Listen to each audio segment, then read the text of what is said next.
do. Much like when you see a home or a car or a garage or a business being raided by federal agents, that is what happened aboard Soulmate today. So my assumption is the warrants were requested and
The World Series of Poker was never just a game.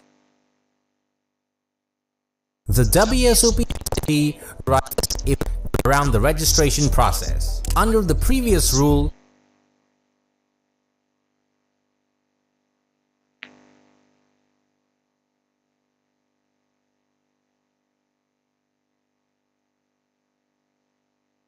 players could register for a tournament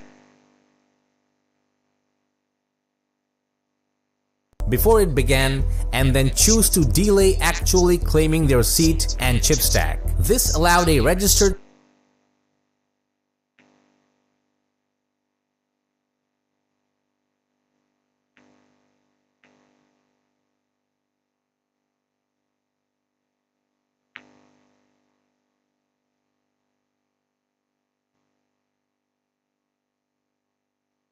player to wait and observe the early stages of the tournament before finally sitting down and collecting their chips. In effect, it was a form of informational advantage gained without any risk since the player had not yet put chips in play. The revised rule number 35 closes this loophole decisively. Under the new